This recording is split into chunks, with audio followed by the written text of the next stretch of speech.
Biarlah setiap kehidupan kami menjadi kehidupan yang sungguh-sungguh untuk mengasihi Kau, untuk boleh taat setia kepada Kau Tuhan. Firman Kau bagi kami siapkan hati ini menjadi tanah hati yang baik untuk siap menerima penampilan firman Allah. Urapi kami dengan Roh Kudus, terlebih hamba-Mu layak adalah menyampaikan firman-Mu. Urapi dengan Roh Kudus, kami beri daging menyampaikan firman-Mu dengan benar, dengan jelas, dengan kehendak-Mu Tuhan, dengan otoritas puas dari Engkau.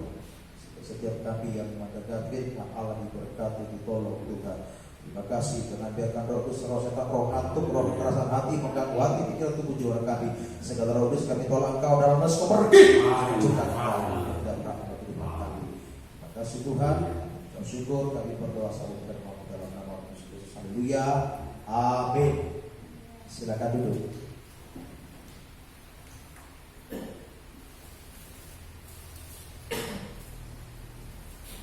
Salam damai sejahtera bagi kita semua. Salam. Tuhan, salam ini saya sampaikan juga bersama dengan istri. Biarlah damai sejahtera Tuhan menyertai kita, menolong kita dalam kita bersekutu, memuji, memuliakan, mengagungkan Tuhan. Memang Bapak Ibu Saudara kasih, makin hari dunia ini memang terasa semakin susah memang Bapak Ibu Saudara kasih. Memang kecanggihan teknologi dan sebagainya sepertinya mempermudah segala transaksi dan sebagainya. Tapi kita lihat observasi memang bahwa dunia ini sedang menghadapi kegenapan firman Allah, bahwa menjelang kedatangan Tuhan dunia akan semakin tidak baik dalam hal bagaimana kejahatan demi kejahatan terjadi semakin meningkat, bagaimana terjadi kemerosotan rohanian karakter manusia, dan di mana kita juga diperhadapkan dengan berbagai macam pandemi, keadaan susah, sakit, penyakit yang menular, yang membuat orang menjadi ketakutan. kita sebagai umat Tuhan yakin dan percayalah, Saudara kasih, bahwa kalau kita beribadah kepada Tuhan, Tuhan akan menolong kita dan memberkati kita, memberikan kesehatan. Amin. Ya, puji Tuhan, itu iman kita. Tapi kalau begitu bagaimana pada orang pendeta bisa kena COVID, bisa kena begini? Nah, satu bisa karena kelalaian, ya dua ya sudah dia berusaha berjuang menjaga seizin Tuhan. Untuk apa? Membuktikan bagaimana Tuhan itu tetap mengasihi dia. Dan bagaimana kehidupan orang yang sakit masih bisa memuji Tuhan. Ini masih COVID, Bapak Saudara kasih, yang masih bisa diobati, Bapak Saudara kasih ya, diobati. Buktinya banyak yang sembuh, ya, walaupun ada yang meninggal, ya. Tetapi inilah Bapak Ibu Saudara kasih, supaya setiap kehidupan kita bisa melihat betulkah hidup mati kita untuk Tuhan. Ya, seringkali kita bilang mati hidup untuk Tuhan ini kalau sudah sakit-sakitan, kalau sudah masalah, apalagi kalau sudah kita lanjut usia, ya kita beri hidup kita sisanya. Waktu yang sebanyak itu namanya sisa, kalau kasih berarti ya tinggal sedikit, namanya sisa. Ya, tapi ya kita tidak berarti bahwa hidup kita yang sekarang ini bukan sisa, tapi kesempatan yang hidup yang Tuhan berikan kita menggunakan dengan baik. Nah ini Bapak Ibu Saudara kasih, lihatlah bahwa dunia akan semakin jahat, ya. Dan itu kita harus berhati-hati bagaimana supaya menghadapi kejahatan itu kita tidak jatuh dalam dosa. Nah ini yang jadi pergumulan Saudara kasih.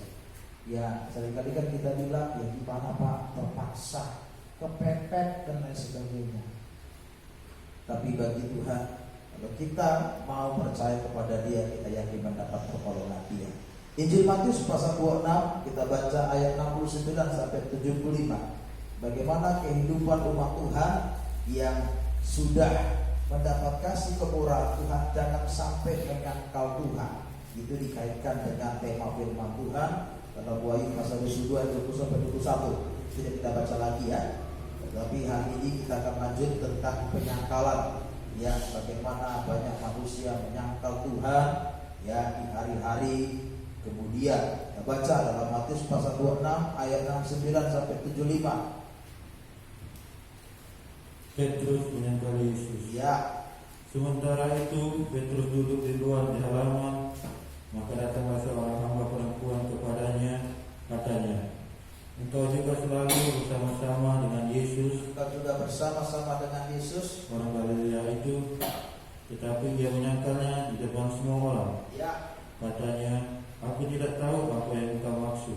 Ya. Ketika ia pergi pintu gerbang, Ya. seorang hamba lain melihat dia dan berkata kepada orang-orang yang ada di situ, Apa katanya? "Orang ini bersama-sama dengan Yesus, Orang ini bersama-sama dengan Yesus. orang Nazaret itu." Ya. Dan ia menyangkalnya pula dengan bersumpah, Ya. "Aku tidak kenal orang itu." Ya. Tidak lama kemudian orang-orang yang ada di situ datang kepada Petrus dan berkata, Apa katanya?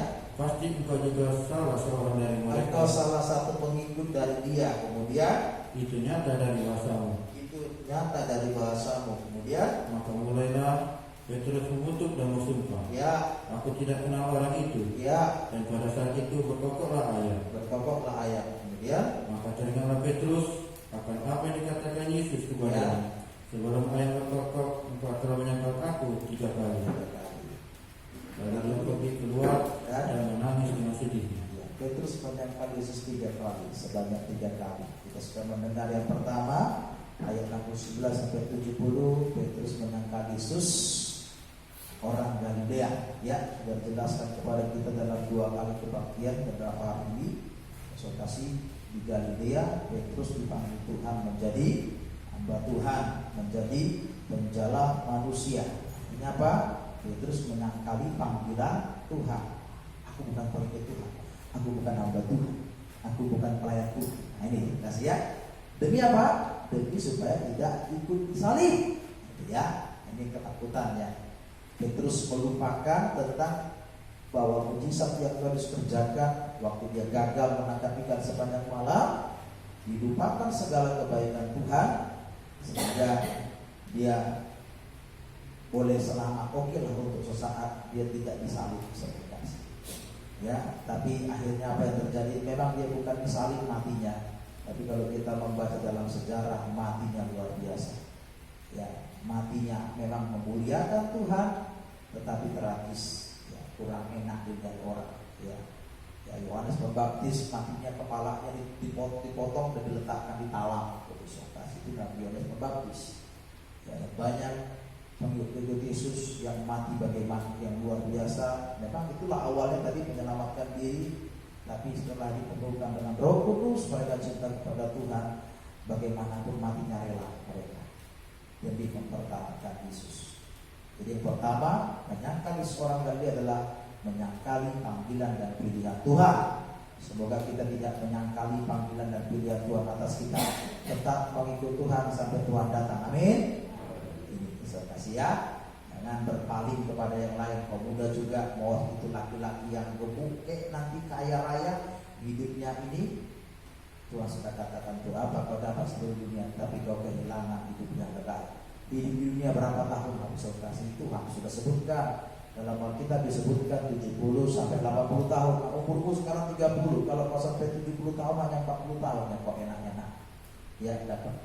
Tapi setelah itu selama-lamanya dapat berhukuman dari Tuhan. Jadi mari pikirkan itu. Jangan kesenangan sesaat. Nah sekarang kita mendengar yang kedua.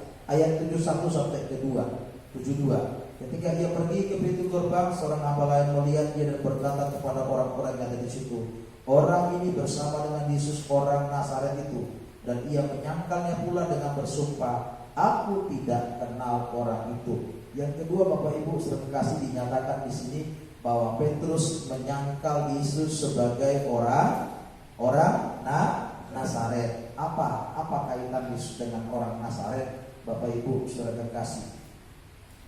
Nazaret adalah tempat di mana malaikat Gabriel menemui Maria dan memberitahukan berita kesukaan. Dikatakan, Maria, kau mendapat kasih karunia, kau akan mengandung seorang anak laki-laki dari Roh Kudus, dan engkau akan menamakan dia Yesus. Coba kita lihat dulu Bapak Ibu saudara kasih di Lukas 1 ayat 26. Jadi kita kaitkan Yesus orang Nazaret. Ya, siapa Yesus orang Nazaret itu? Lukas 1 ayat yang ke-26 dan 31. Pemberitahuan tentang kelahiran Yesus. Dalam bulan yang ke-6, Allah menyuruh malaikat Gabriel pergi ke Nazaret, ke sebuah kota di Galilea bernama Nazaret. Jadi Nazaret itu berada di Galilea. Kemudian ayat 26 31 loncat. Sesungguhnya engkau akan mengandung dan akan melahirkan seorang anak laki-laki, Ya. dan hendaklah engkau menamai dia Yesus. Ya. Jadi Nazaret adalah tempat di mana malaikat Gabriel datang memberitakan tentang kelahiran Yesus Kristus lewat seorang perempuan yang bernama Maria, di mana dia akan mengandung dari Roh Kudus. Siapa Yesus ini? Yohanes 1 ayat 1 mengatakan, pada mulanya adalah Firman. Firman itu bersama-sama dengan Allah, dan Firman itu adalah Allah. Lalu ayat 14 coba dibaca, Yohanes 1 ayat 14. Yohanes 1 ayat 1, ya, Firman bersama dengan Allah. Lalu Yohanes 1 ayat 14 apa katanya? Firman itu telah menjadi manusia. Firman itu menjadi manusia Dan diam di antara kita. Firman menjadi manusia itu Firman menjadi Yesus Kristus. Yesus Kristus adalah Firman. Tuhan menampakkan dirinya dalam wujud manusia, kemudian tinggal bersama dengan kita, yaitu Dan kita telah melihat kemuliaannya, yaitu kemuliaan yang diberikan kepadanya sebagai anak tunggal Bapa, penuh kasih karunia dan kebenaran. Nah, jadi kita lihat di sini. Jadi kalau kita lihat bahwa Nazaret adalah tempat di mana Gabriel memberitakan firman yang akan menjadi daging, diwujudkan lewat Yesus yang hadir ke dunia, ya. Sementara orang-orang Yahudi tidak menerima Yesus yang disalibkan itu sebagai Mesias yang mereka nantikan. Jadi artinya apa? Petrus menyangkal Yesus sebagai orang Nazaret sama dengan Petrus menyangkal kehadiran Firman yang menjadi daging, Mesias yang datang. Jadi dia, udahlah daripada aku binasa, daripada aku dihukum, ini udahlah aku tidak percaya Yesus itu adalah Mesias gitu. Itulah maksudnya, yang diutus oleh Tuhan. Mereka sedang menanti Mesias lain yang datang sebagai raja. Nah ini Bapak Ibu kasih. Ya, jadi Petrus menyangkali kehadiran Kristus, artinya kehadiran firman yang menjadi daging. Firman yang menjadi daging, inilah kebenaran. Firman yang nyata, inilah Yesus yang dinantikan itu Mesias. Namun Israel tidak menerima. Makanya mereka menyalibkan Yesus. Dengan kata lain, Petrus mendustai dirinya demi menyelamatkan. Padahal dia tahu bahwa Yesus itulah Mesias. Dialah firman yang menjadi daging. Dialah penyelamat manusia.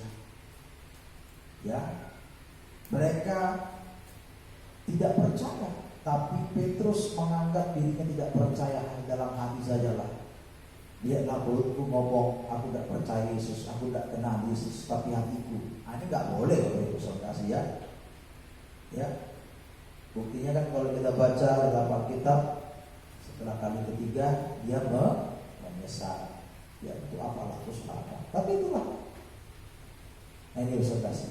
Jadi kalau kita artikan, kalau kita simpulkan, maka ini berarti Petrus menyangkal firman pengajaran yang benar. Firman yang benar. Yang benar itu adalah Mesias yang sudah datang.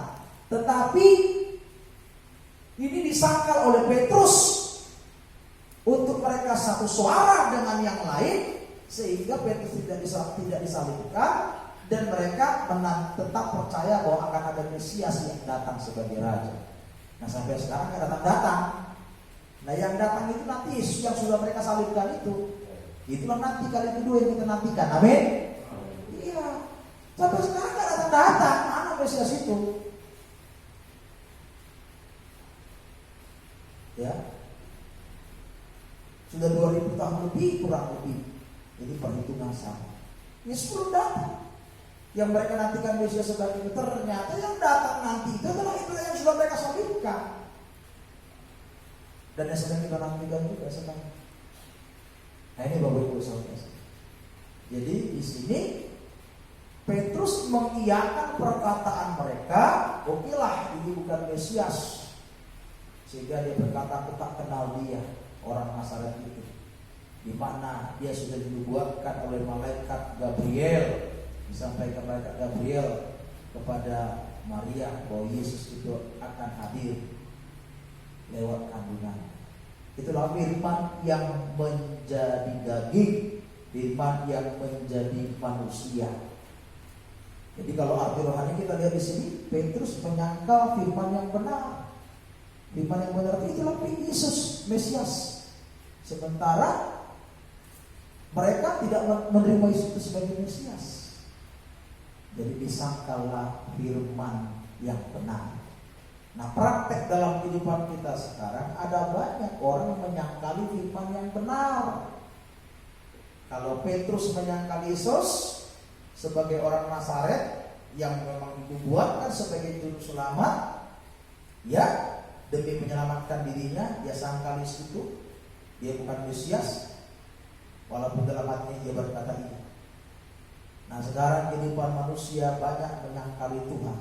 Itulah dengan menyangkal firman pengajaran yang benar. Bagaimana praktek menyangkal firman yang benar? Kita baca Amsal 30 ayat 5 sampai 6. Nah Amsal 30 ayat 5 sampai 6. Ini menyangkal firman yang benar. Ya. Amsal pasal 30 ayat 5 sampai 6.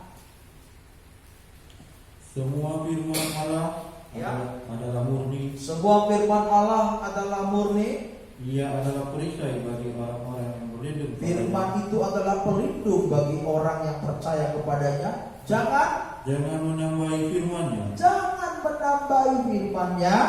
Supaya engkau tidak ditegurnya. Dan dianggap pendusta.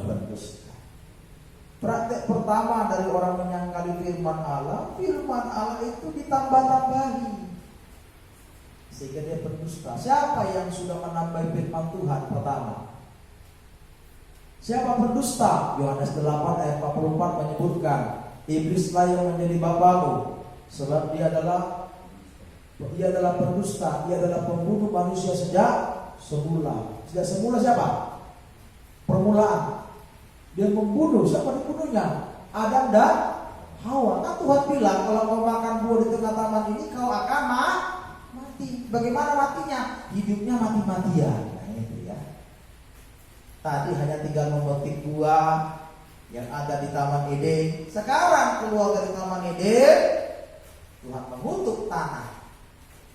Dan oleh karena itu dia bersusah payah untuk mencari makan. Nah ini Bapak Ibu saya kasih. Nah, mari kita sebagai kehidupan lihat ini. Ya, kalau kita lihat di sini menambah firman. Itu sudah menambah firman kan kepada Allah. Iya, kalau kau makan, kau jadi sama seperti. Padahal Tuhan bilang kalau kau makan dia mati kan. Ditambah-tambahi. Jadi firman Allah gak boleh tambahin, jangan ditambahi firman Allah. Yang sudah ada aja kita belum bisa lakukan. Jangankan semua, separuh saja belum. Masih sedang belajar, hari ini berhasil, besok gagal. Hari ini gak berbohong, besok berbohong. Hari ini bisa setia beribadah, besok gak setia. Hari ini bisa berkorban, bisa kasih apa saja, tetapi besoknya gak lagi. Kikir, pelit. Ya. Nah ini kalau kasih, inilah manusia. Jadi mari kita sebagai kehidupan jangan suka dengan orang-orang yang menambah-nambah firman Allah, apalagi menjelaskan firman Allah dengan logika dan pengetahuan manusia. Mari firman ini harus dijelaskan dengan perkataan Tuhan. Inilah, jadi perkataan Tuhan itu nggak boleh dijabarkan dengan pemikiran manusia, harus dengan perkataan Tuhan. Makanya dalam beribadah kita mendengar ayat yang diterangkan dengan ayat. Dihubungkan, oh begini rupanya. Supaya jangan salah langkah. Ya, salah langkah. Ya. Jadi supaya kita jangan salah berbuat. Ya, dalam kitab Kejadian itu, ya, Hawa diperdaya oleh iblis dengan iblis berkata dengan menambah, kalau kamu makan justru kau jadi sama. Nah mulai berpikir ya, jangan-jangan kita dibodohi Tuhan. Nah ini sudah mulai. Dalam beribadah juga nanti iblis akan berkata lewat pemikiran kita, kita dibodoh-bodohin pendeta. Ya, Bapak Ibu saudara kasih, kita diajak berkorban begini. Iblis datanglah. Tuhan itu kan baik, Tuhan itu kan pencipta. Dari siapa saja Tuhan bisa pakai, betul. Tuhan itu luar biasa. Tapi Tuhan mau mulai dari kita. Sekarang saya mau tanya kepada kita, Yesus itu Tuhan yang ajaib, yang mati aja dibangkitkan. Ya, yang lumpuh bisa berjalan, yang buta bisa melihat. Loh kenapa memberi makan 5.000 orang dia harus minta roti yang ada pada mereka? Ini usul inilah. Ya. Kenapa Yesus tidak menggunakan uang 200 dinar? 200 dinar itu mungkin bisa dapat 200 potong atau 400 potong. Karena satu dinar itu upah kerja 1 hari. 1 hari orang bekerja bisa mencukupi untuk makan suami istri kan sekarang kan? Bayangkanlah. Berapa kali makan itu? Kalau suami istri anaknya 2 berarti 4 orang. 3 kali makan 1 hari berarti 12 kali. Bisa 12 roti. 1 dinar. 12 kali 200 dinar berapa? Kan itu. Tapi kenapa Yesus tidak mau pakai uang?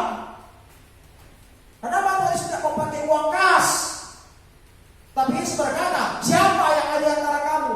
Apa yang kamu punya? Tuhan, di sini ada seorang anak yang mempunyai 5 roti dan 2 ekor ikan. Kenapa Yesus tidak pakai uang kas? Bisa saja dibeli itu, banyak. Tapi di sini Yesus mengetes, menguji bagaimana kehidupan mereka percaya. Kalau sekarang logika mereka sudah berapa hari mereka tidak makan kan? Anak itu, coba saudara kasih anak-anak mau dibujuk, sedang lapar, nak boleh minta roti enggak? Mana mau? Tapi anak ini dengan tulus memberi, ini aku punya 5 roti dan 2 ekor ikan. Tapi boleh enggak potong? Ya, 3 dia aja yang kasih yang 2 sama aku. Nah, gitu kan? Tapi anak ini nggak berkata demikian. Dia tulus, dia kasih. Nah, demikian juga kalau pada kita ada ketulusan dalam berkorban, Tuhan pasti memberkati luar biasa. Amin. Iya, berlipat-lipat. Ini Bapak Ibu saudara kasih. Jadi jangan kita mau dipengaruhi iblis. Ya, ada banyak orang Bapak Ibu saudara kasih mau dipengaruhi iblis, saudara. Ya, apalagi dalam membangun rumah Tuhan. Ya, saya sering ingatkan juga jemaat yang saya juga ada di Kota Baru di Jambi. Jangan kita berpikir ya rumah Tuhan ini kan rumah bersama, jadi sama-sama membangun, jadi harus sama rata. Jangan. Ya, kenapa kita bisa membangun rumah kita sendiri satu sendirian? Bahkan bisa 3 rumah kita bangun untuk kita, anak kita 2 bisa kita bangun. Tapi kalau untuk rumah Tuhan sekedarnya saja, karena pikir rumah bersama. Jangan. Ya. Tuhan ingin kepada kita sesuai dengan kemampuan kita, bahkan dengan ketulusan hati. Nah, ini Bapak Ibu saudara kasih. Nah, semoga kita bisa mengerti. Ya, jangan tunggu kita dipuji-puji orang, ya, baru kita memberi. Jangan. Memang kalau kita memberi pasti akan dipuji orang baik, tapi itu jangan kita harapkan. Ya, hebat dia ya, tapi menjadi satu kesaksian. Nah, ini pikiran iblis Bapak Ibu saudara kasih. Kadang-kala manusia dipuji-puji dulu baru memberi. Dapat. Tetapi tidak jadi berkat bagi kita yang memberi, karena kita sudah dapat pujian. Ya. Nah, mari kita sebagai rumah Tuhan jangan sampai hati pikiran kita ini memakai kemampuan berpikir kita untuk mencerna firman Allah sehingga seluruh mau kita jalan. Nah, ini sudah menyangkali firman Allah. Perkataan Tuhan sudah Tuhan bilang, ayo apa yang ada pada belajar. Ya, supaya jangan apa? Jangan Tuhan izinkan nanti ketika kita mencoba untuk memapani rumah kita dengan baik, segala kebutuhan kita bikin baik, tapi untuk rumah Tuhan kita tidak memperhatikan, Tuhan buat bagaikan menyimpan di budi-budi yang berlubang, ya kan? Coba kita Hagai, kita baca. Iblis itu pandai loh Bapak Ibu saudara kasih, ya. Iblis itu pandai untuk mengolah pikiran kita sehingga kita nggak bisa percaya kepada firman. Coba Hagai 1, ya Hagai 1, ya ayat yang kedua, ya kitab Hagai 1 ayat yang kedua sampai yang ke-6. Begitulah firman Tuhan, kita baca ya, coba sama-sama kita baca dulu semua ya. Semua kita buka Alkitab kita dulu. Jadi supaya kita jangan berpikiran, ya. Sebab banyak orang sekarang Bapak Ibu kasih, jemaat masih sedikit, ngapain baru gereja? Jangan. Ya, kalau sudah Tuhan mau izinkan kita, ya kerjakan. Jangan kita ada yang pada kita, lalu kita berdoa Tuhan mengadakan. Itu Bapak Ibu saudara kasih. Hal ini harus kita perhatikan. Ya, kita baca dulu ayat 2 sampai yang ke-6. Hagai 1 ayat 2 sampai 6. Sudah ketemu semua ya? Sudah? Sudah kita baca sama-sama. Ya, 2, 3. Beginilah firman Tuhan semesta alam. Bangsa ini berkata, sekarang belum tiba waktunya membangun kembali rumah Tuhan. Maka datanglah firman Tuhan dengan perantaraan Nabi Hagai bunyinya. Apakah sudah tiba waktunya bagi kamu untuk mendiami rumah-rumahmu yang dipapani dengan baik, sedangkan rumah ini tetap menjadi reruntuhan? Oleh sebab itu, beginilah firman Tuhan semesta alam. Perhatikanlah keadaanmu. Kamu menabur banyak, tetapi membawa pulang hasil sedikit. Kamu makan, tetapi tidak sampai kenyang. Kamu minum, tetapi tidak sampai puas. Kamu berpakaian, tetapi badanmu tidak sampai panas. Dan orang yang bekerja untuk upah, dia bekerja untuk upah yang ditaruh dalam pundi-pundi yang berlubang. Mereka berkata, belum saatnya membangun rumah Tuhan. Bagaikan sekarang orang berkata, lah jemaat masih sedikit kok bangun. Ya, sama seperti pengalaman waktu kita di Jambi, konsultasi ya, jemaat di Jambi. Waktu saya mengajak jemaat untuk membeli tanah depan gereja, konsultasi itu jurang, ya, jurang konsultasi. Ya, kalau belinya lebih mahal dia nyimpen daripada dia belinya, konsultasi. Itulah bayangkan. Ya. Hampir 6 tahun konsultasi kita berkumpul membeli itu. Orang bilang, Pak pendeta ini ngapain? Jemaat masih sedikit yang mau beli itu. Ya ini masih cukup parkir gitu kan, konsultasi. Tapi itu konsultasi. Saya sampaikan kepada mereka, ayo. Saya buka pikiran mereka, coba sebanyak apapun uang yang kau punya. Kalau kau sudah punya di samping rumah, orang mau jual, gak akan pernah mau jual itu. Sekarang di depan gereja dijual. Kita tidak maksa. Berdoa, Tuhan kalau mau izinkan. Hampir setiap hari saya berdoa terbiasa tanah itu. Bahkan kadang puasa, setiap ada hamba Tuhan yang datang mau dari luar negeri pernah, ya, Pastor Asgar dari Pakistan, ya, tinggal di Pastori 2 minggu. Saya undang dia ayah, ya.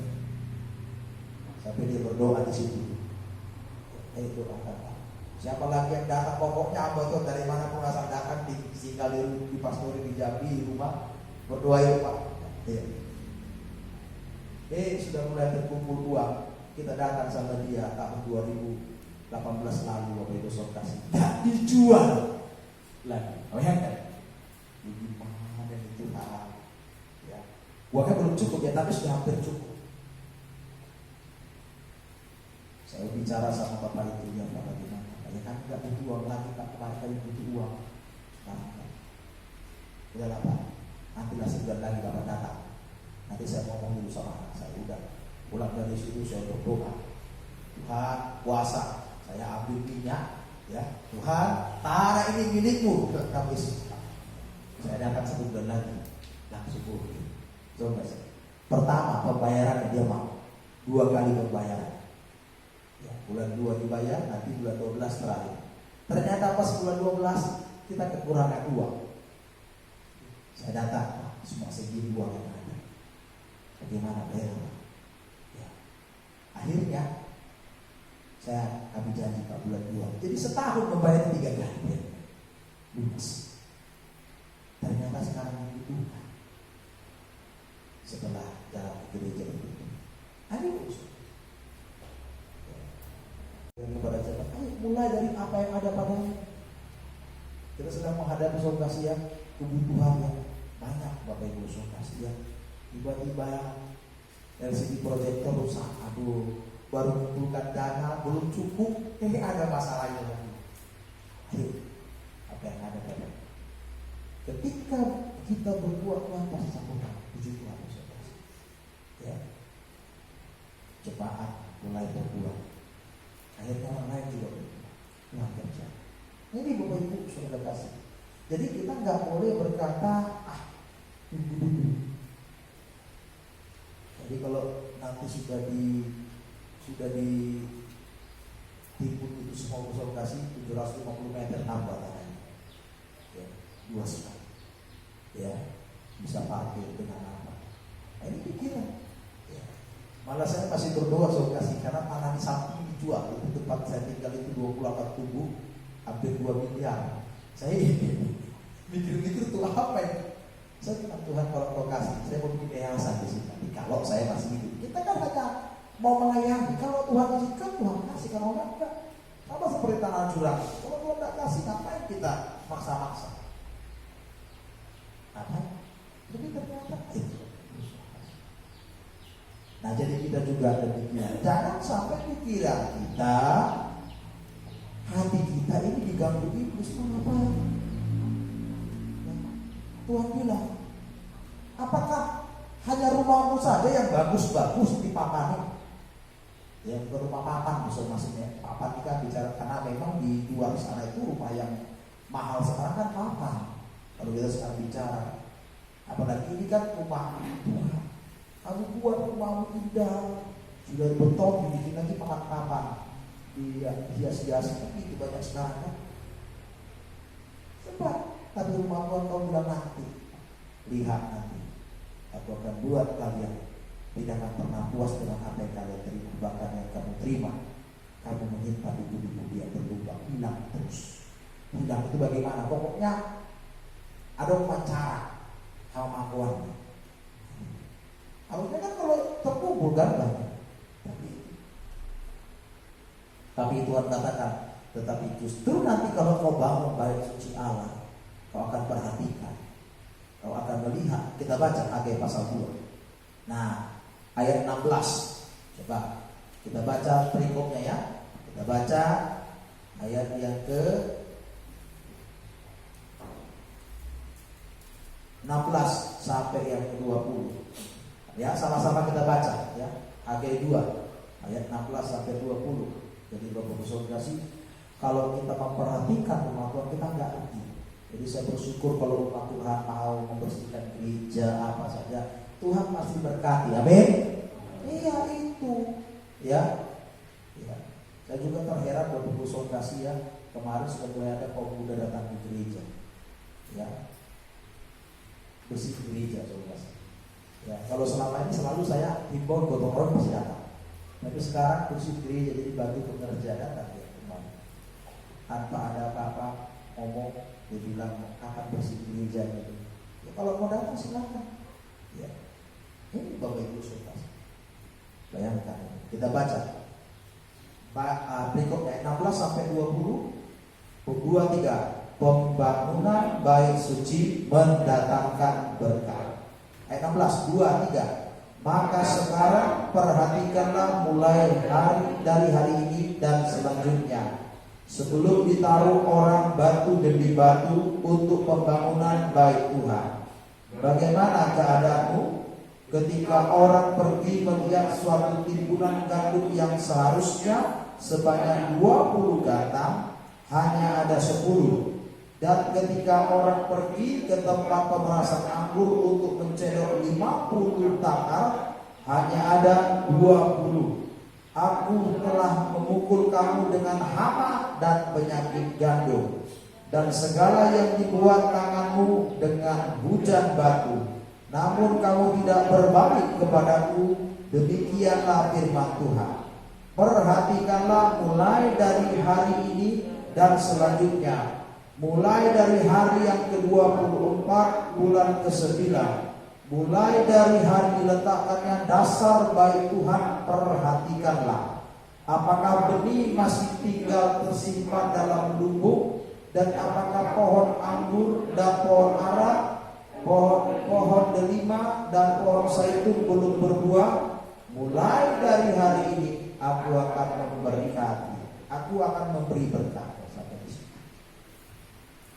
Jadi kalau tidak mau membangun, tidak peduli, yang harusnya tadi dikatakan kau pergi mendapatkan 20 gantang, hanya tinggal 10.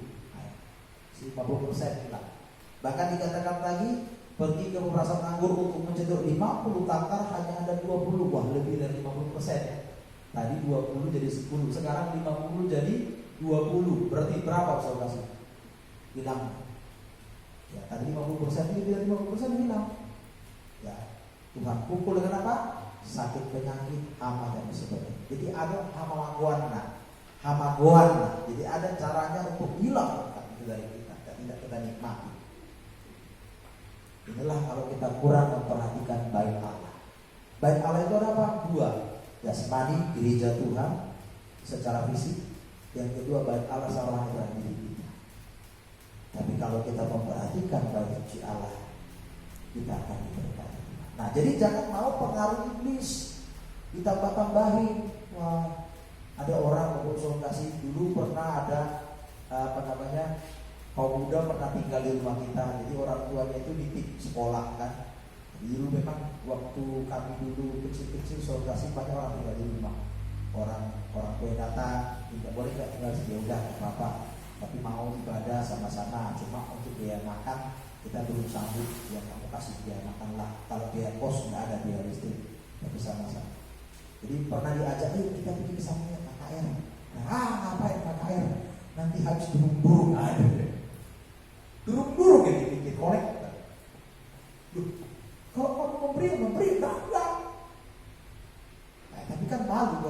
dijalankan tapi kosong. Bukan dipaksa. Nggak ada. Ya. Nah, jangan kita jadi tersesat, Bapak Ibu Saudara kasih. Kita nggak dipaksa, hati yang memberi. Ya, perintah Tuhan memang kita memberi, tapi bukan berarti kita dipaksa. Tuhan bilang kasih. Kalau nggak kasih ya udah. Kita sendiri yang terima nanti kesulitan. Ya kita dilihat orang sebagai orang yang pikir. Jadi itu yang pertama. Jadi jangan tahu ya, iblis memutar-mutar pikiran kita ini untuk sehingga kita tidak memperhatikan apa-apa. Ya, ya, ini Bapak Ibu Saudara, apalagi kami hamba Tuhan, ya, kami tidak ada pekerjaan lain, hidup dari mana, Bapak Ibu Saudara? Coba pikirkan dulu. Kami nggak punya usaha, nggak punya kebun, bukan pegawai negeri, bukan apa, hanya melayani. Hidup dari mana? Dari Tuhan. Bagaimana cara Tuhan berkati kami? Dari umat Tuhan. Bukan Tuhan kirimkan uang dari surga turun. Lewat umat Tuhan. Tuhan berkati umat Tuhan. Lalu Tuhan kerjakan hatinya melakukan firman. Nah itu. Jadi jangan sampai kita dipengaruhi iblis. Ya. Penting kita sebagai umat Tuhan kerjakan apa yang menjadi bagian kita sebagai umat Tuhan. Nah itu. Lalu yang kedua, ya, Yohanes 6 ayat 60 sampai 66. Tadi menambahi firman Allah, ini menyangkal. Sekarang Yohanes 6 ayat 60 sampai 66. Dibacakan dulu dengan segera, ya. Sesudah mendengar semuanya itu, Ya, banyak dari murid-murid Yesus yang berkata, ya, perkataan ini keras. perkataan ini keras. Siapakah yang sanggup mendengarkannya? Siapa yang sanggup mendengarkannya? Kemudian, Yesus yang di dalam hatinya tahu ya, bahwa murid-muridnya bersungut-sungut. ya, Pada malam itu berkata kepada mereka, ya. adakah perkataan itu menggoncangkan imanmu? Adakah perkataan itu menggoncangkan imanmu? Kemudian, Dan bagaimanakah jika kamu melihat anak manusia naik ke tempat di mana dia sebelum berada? ya, rohlah, Rohlah yang memberi hidup. ya. Daging sama sekali tidak berguna. Kemudian, Perkataan-perkataan yang kukatakan kepadamu ya, adalah roh dan hidup. roh dan hidup. Kemudian, Tetapi di antaramu ada yang tidak percaya. Sebab Yesus tahu dari semula siapa yang tidak percaya dan siapa yang akan menyerahkan dia. lalu ia berkata, sebab itu telah kukatakan kepadamu, tidak ada seorang pun dapat datang kepadaku ya, kalau Bapa tidak mengaruniakannya kepadaku. ya. Mulai dari waktu itu banyak murid-muridnya yang mengundurkan diri dan tidak lagi mengikuti dia. Mengundurkan diri dan tidak lagi mengikuti Yesus. Apa yang kedua? Para murid bersungut-sungut karena sungut-sungut terhadap firman, tidak mampu. Perkataan ini terlalu keras. Siapa yang sanggup? Nah, akhirnya pada 66 mereka mengundurkan diri. Artinya apa? Tidak lagi mengikuti Yesus, menyangkali Yesus sebagai firman yang menjadi daging, kebenaran yang harus diikuti. Jadi yang kedua, menyangkali firman yang pengajaran yang benar atau firman penyucian yang benar adalah menolak firman Allah dengan cara bersungut-sungut. Ya, Bapak Ibu Saudara kasih, saya mungkin kurang pandai dalam menjelaskan firman Allah dengan bahasa yang sangat halus. Ya, tapi jangan sampai gara-gara ditegur kita jadi sakit hati dan tidak beribadah. Amin. Iya, mari Bapak Ibu Saudara. Ya, kalau Bapak Ibu masih ditegur oleh firman Allah, saya nggak tahu Bapak Ibu Saudara kasih kegiatan Bapak Ibu Saudara saya kalau lihat ibadah luar biasa ketekunannya. Tapi hari-hari nggak tahu. Nah, setelah Tuhan lewat Roh Kudus mengerjakan saya untuk menyampaikan kebenaran firman Allah supaya umat Tuhan jangan sungguh-sungguh dalam menyampaikan firman Allah. Ya. Jadi ada banyak orang, ada juga orang pernah berkata, saya kasih seorang hamba Tuhan berkata, ngapain kita keras-keras khotbah menyampaikan firman Tuhan kepada jemaat? Mereka aja datang ke gereja sudah kekurangan Tuhan, lebih bahaya. Ya. Ya justru kita tidak ingin kedatangan mereka sia-sia. Ya, nanti Tuhan bilang, bibirmu memuliakan aku, hatimu jauh daripada aku. Ya, jadi sia-sialah ibadahmu. Apa ngapain sia-sia kan gitu. Ya, nanti kalau orang nanti hanya begitu mengumpulkan jemaah rame-rame, jadi apa ya? Berjemaah masuk neraka rame-rame. Nah ini, ya, saya mungkin bukan orang hamba Tuhan yang bisa menjelaskan firman Allah dengan halus sekali supaya orang tidak tersakiti kata-katanya. Jadi ngerti sendiri. Ya, itulah saya Tuhan izinkan melayani. Ya, jadi Bapak Ibu saudara kasih, jangan dengan alasan apa? Terlalu keras. Sebenarnya nggak ada yang keras Bapak Ibu saudara kasih. Firman itu tidak akan menuduh kita kalau kita nggak melanggar. Itu aja. Ya. Jadi kalau kita melanggar diingatkan berarti supaya hati-hati, jangan keterusan, nanti kejerumus, sudah terjerumus terikat, ya sudah masalah selama-lamanya. Ya, terlalu keras, apalagi kalau mendengar firman Tuhan mungkin mengatakan terlalu lama, ya. Ya saya biasa-biasa saja, kasih beginilah saya, ya, paling 1 jam khotbah 50 menit. Ya paling lama 1 jam 10 menit. Ya dulu pertama-tama memang 1,5 jam, kadang hampir 2 jam. Ya, tapi Tuhan kasih pengertian juga kepada saya. Ya, saya tidak mau membuang mutiara. Firman Tuhan katakan jangan buang mutiaramu kepada babi atau anjing. Kenapa? Kalau kau lemparkan nanti dia akan diinjak-injak. Kemudian dia akan menyerang engkau. Nah, kita sudah tahu dalam perumpamaan firman Tuhan misalnya babi dengan anjing. Babi dan anjing itu diumpamakan apa? Seperti anjing yang sudah membuang muntahnya kembali kepada muntahnya. Anjing kenapa muntah? Karena merasa gak enak di lehernya. Aduh udah, buang aja lagi air besar. Sekali sudah dibuang, dimakan lagi. Kan rupanya sama makan tadi.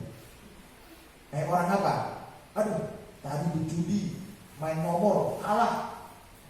Ada mau lagi aku main. Rupanya ini pindah dia. Oh besok kamu menang, main lagi lah. Rupanya kalah. Nah gitu loh, berulang-ulang.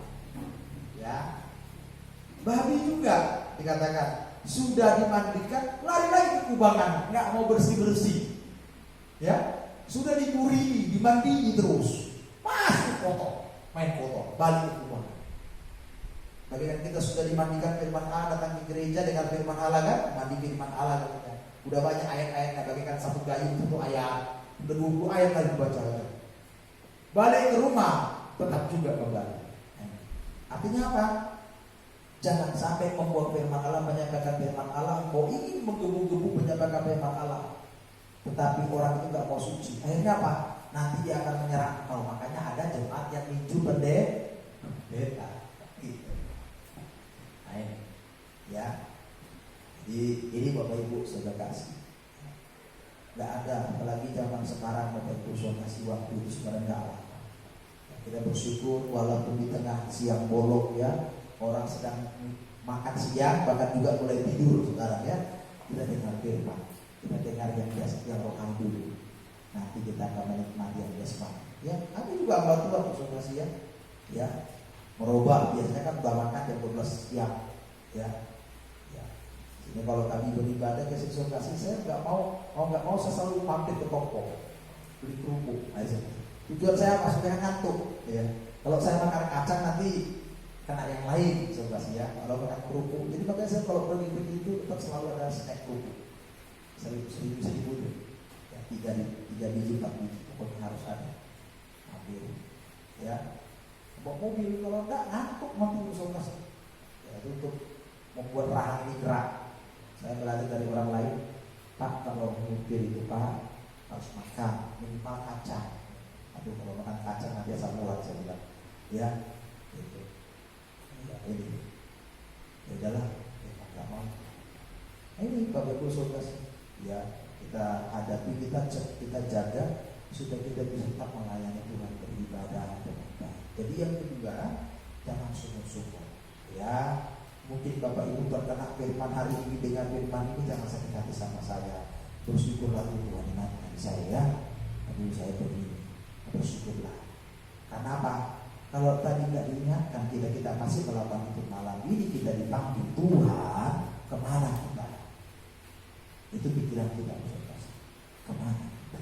Dan yang ketiga, ini yang terakhir. Ya, tadi bersungguh-sungguh mundurkan diri. Nah, kalau mundurkan diri prakteknya apa? Nggak mau lagi dengan firman, cara di gereja. Lama-lama akhirnya apa? Tidak lagi di jemaat. Nah yang ketiga, Matius 14. Kita baca ini, Bapak Ibu saudara kasih. Ini yang contoh yang ketiga, praktek ketiga. Matius 14 ayat 3 sampai 4, 9 sampai 10. Ini tentang Yohanes Pembaptis. Yohanes Pembaptis ini menegur Herodes yang mengambil istri yang tidak sah. Jadi haram, melanggar firman Tuhan. Nah, kita baca. Ya, Matius pasal yang ke-14 ayat 3 sampai 4. Ya, apa katanya? Sebab memang Herodes telah menyuruh menangkap Yohanes, Ya, membelenggunya dan memecah belakangnya. ya, Berhubung dengan peristiwa Herodias, istrinya Filipus, saudaranya. ya. Kemudian Karena Yohanes pernah menegurnya, katanya, tidak halal tidak halal engkau mengambil Herodias. mengambil Herodias menjadi istrinya. Lalu ayat yang ke-9 sampai 10. Lalu sedihlah hati raja, Ya, tetapi karena sumpahnya dan karena tamu-tamunya diperintahkannya juga untuk memberikannya. ya. Disuruhnya menggal kepala Yohanes di penjara. Iya, kepala Yohanes di penjara. Kepala Yohanes itu dipenggal di penjara, lalu diletakkan di talang dan dibawa kepada Herodes. Itu sebagai hadiah waktu itu, karena ada putrinya yang pandai, ya, minta menyenangkan hati di hari itu. Ini disokasi. Jadi Yohanes Pembaptis pernah menegur, kau salah ngambil Herodias, tidak boleh jadi istrimu. Ya, itu melanggar firman. Ya, jadi Herodes sakit hati, marah. Artinya apa? Dia menolak firman pengajaran yang benar. Ini firman yang benar, tidak boleh. Tapi kok sakit hati, dia akhirnya dibunuhlah hamba Tuhan itu. Itulah Yohanes Pembaptis, kepalanya dipenggal. Ya, sama dengan menolak firman pengajaran yang benar. Ada banyak orang, ya, zaman akhir ini akan menolak firman pengajaran yang benar. Apa itu firman pengajaran benar? Dalam 2 Timotius 3 ayat 16. Kita lihat 2 Timotius 3 ayat 16. Apa katanya? Segala tulisan yang diimamkan Allah, ya, memang bermanfaat untuk mengajar, untuk menyatakan kesalahan, ya, yang salah harus tetap dikatakan itu salah, kemudian untuk memperbaiki kelakuan, dan untuk mendidik orang dalam kebenaran. jadi orang yang salah ya memang harus tetap dinyatakan salah, tapi bukan dibuang, tetapi dikatakan di sini apa? Diperbaiki kelakuannya. Berarti kalau diperbaiki kelakuannya, diampuni dia, diberi kesempatan memperbaiki. Gitu. Ini firman pengajaran yang benar, menegur, menyatakan yang salah. Jadi kalau dalam pelayanan tidak ada teguran, yang salah juga ditutupi, nah ini berbahaya. Ya, tapi bukan berarti harus menunjuk, karena firman Tuhan berkata, kalau ada yang salah, tegurlah 4 mata. Jadi gitu, Bapak Ibu saudara. Ya, semoga kita juga tempat ini, ya, jangan kita saling mempermalukan. Ada yang salah, diingatkan 4 mata. Kalau sudah berulang kali, ya tambah orang lagi mengingatkan. Itu Bapak Ibu saudara kasih. Ya, bukan menutupi banyak dosa itu bukan berarti Bapak saudara kasih dosa itu tutupin. Artinya apa? Dosa itu diampuni, tidak perlu tahu banyak orang, cukuplah sampai di situ dan dia berdamai dengan Tuhan. Nah, kita baca sebagai penutup 2 Timotius 4 ayat yang kedua sampai 5. Nah, di sini kita kasih, menolak firman pengajaran yang benar, prakteknya nanti kemana? Kalau tadi dibunuh Yohanes Pembaptis, supaya apa? Yohanes Pembaptis tidak lagi menyampaikan firman yang menegur. Nah, kalau sekarang dibunuh kan masuk penjara. Prakteknya apa sekarang? Bukan dibunuh pendeta itu, tetapi dengan cara bagaimana? Mencari orang-orang bisa menyenangkan telinga. Jadi pelayanannya yang dibunuh. Ya, udah tinggal aja pendeta itu. Masih banyak pendeta lain. Nah, begitulah Bapak Ibu saudara kasih. Kita baca sebagai terakhir 2 Timotius 4 ayat 2 sampai 5. Beritakanlah firman, ya, siap sedialah baik atau tidak baik waktunya, ya, nyatakanlah apa yang salah, Nyatakan apa yang salah, tegurlah dan nasihatilah dengan segala kesabaran dan pengajaran. ya, nasihati dengan segala kesabaran dan pengajaran. Kemudian karena akan datang waktunya orang tidak dapat lagi menerima ajaran sehat. jadi ajaran sehat itu apa? Itulah yang 2, menyatakan yang salah, menegur, menasihati, dan mengajar dengan kesabaran. Nah, itulah ajaran sehat. Berulang, namanya sabar, berarti berulang-ulang. Jadi ayat firman itu diulang-ulang. Itu sabar namanya. Kemudian ayatnya selanjutnya, Tetapi mereka akan mengumpulkan guru-guru guru-guru, menurut kehendaknya ya, untuk memuaskan keinginan telinganya. ya, guru-guru, berarti guru-guru orang hebat-hebat. Kan tidak mungkin orang jadi guru kalau dia tidak hebat dalam pengetahuan firman Allah. Mungkin dia hebat, luar biasa bahasanya, pendidikannya tinggi, tapi dia bisa menyenangkan telinga orang. Bagaimana menyenangkan telinga? Kita baca ayat yang keempat.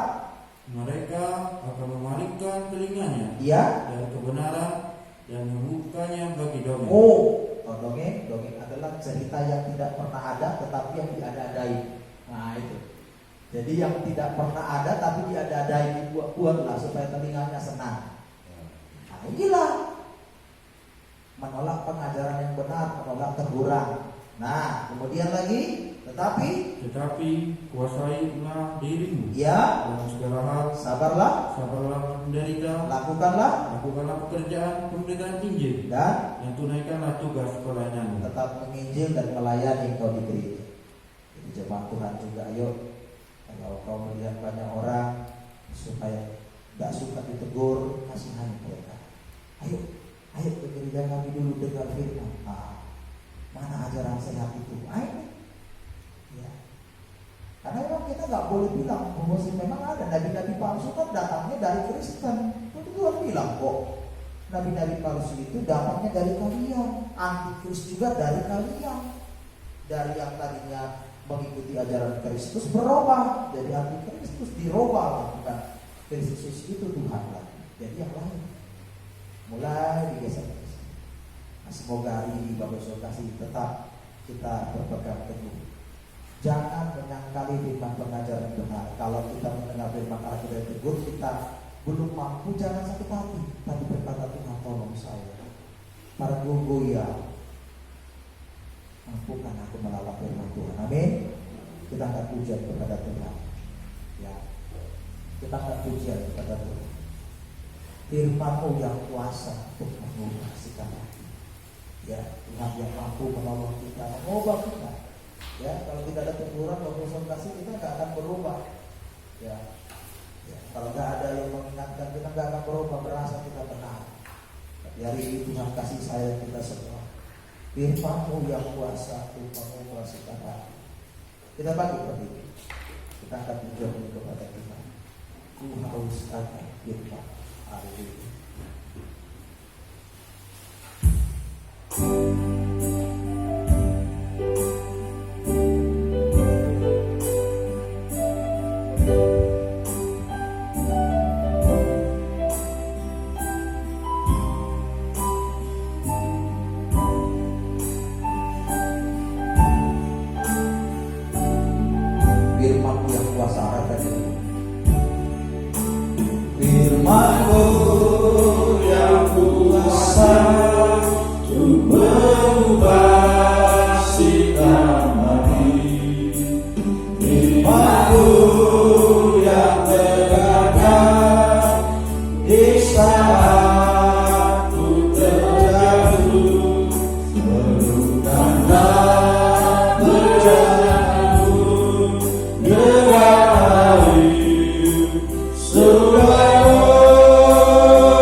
tergoda iblis, sehingga kita tidak bermaaf kepada firman Allah dengan kata-kata yang indah seperti dilakukan oleh ular si iblis kepada Hawa. Kalau kau makan buah ini, kau akan jadi sama seperti Allah.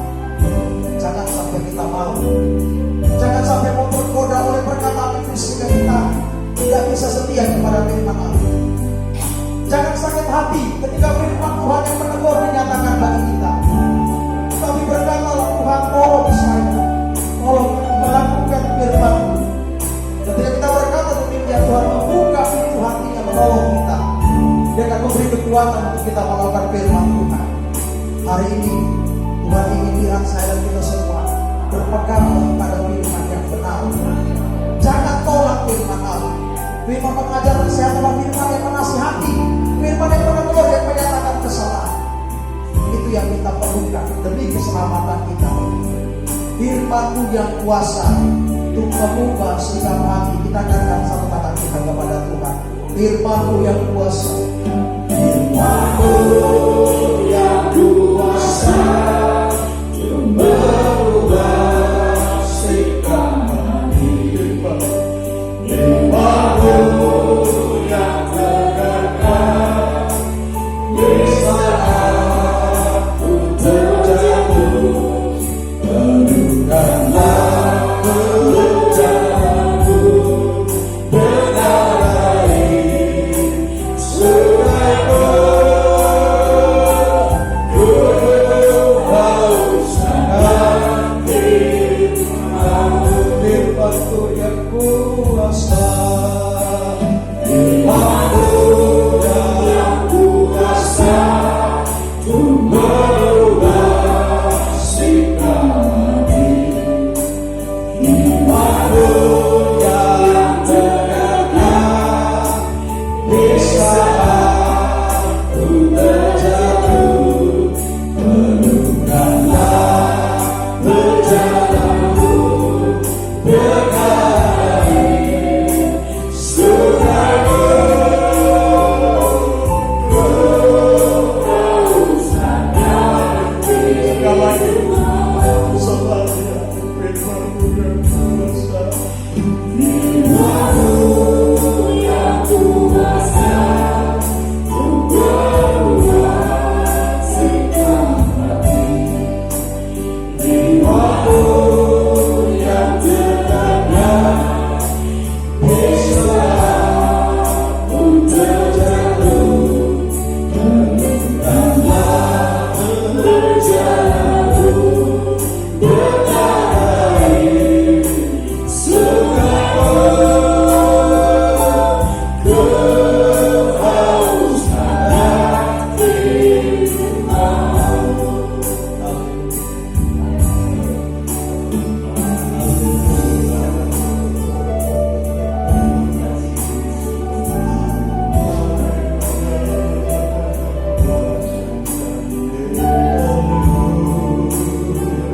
dengan air sungai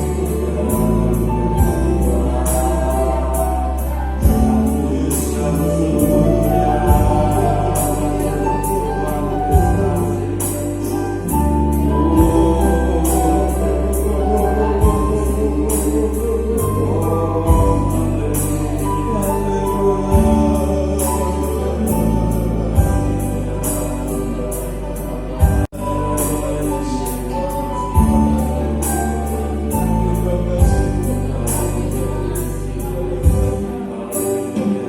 akan firman-Mu.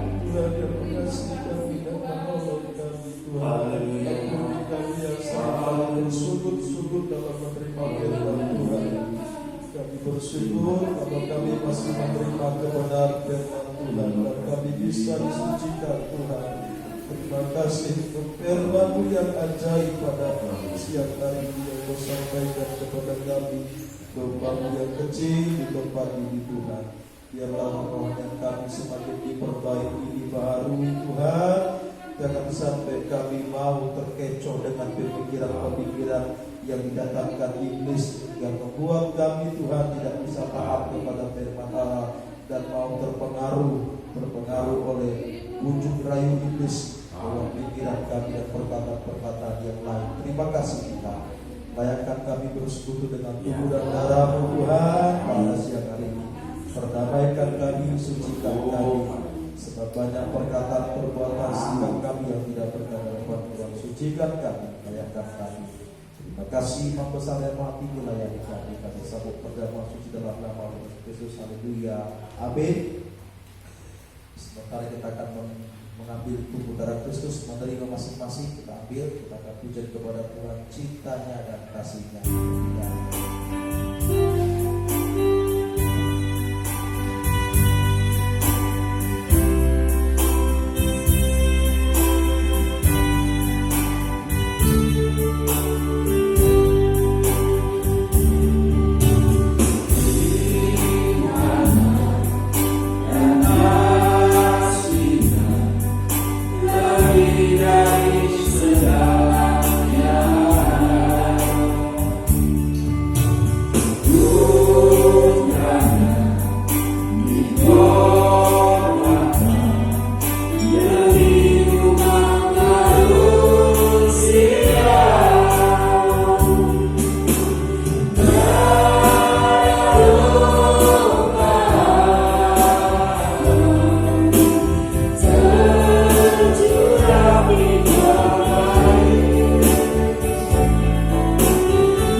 Terima kasih Tuhan.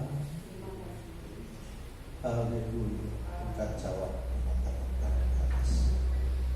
Demikian juga dia bakal berjawab sesudah makan lalu berkata, cawan inilah perjanjian baru yang dimateraikan oleh darahku. Perbuatlah setiap kali kau minum menjadi peringatan akan aku.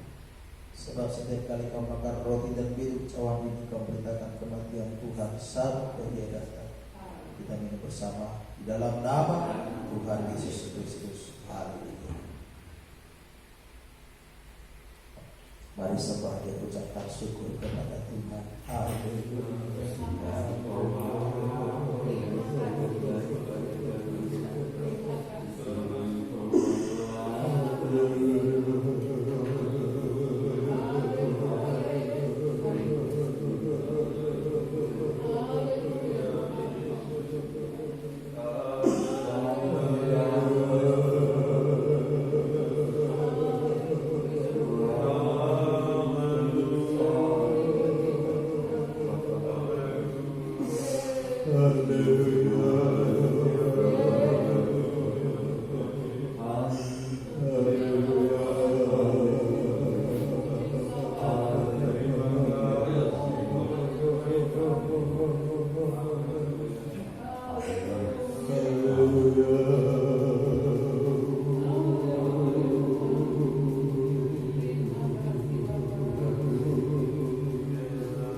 Terima kasih Tuhan buat kasih setiamu.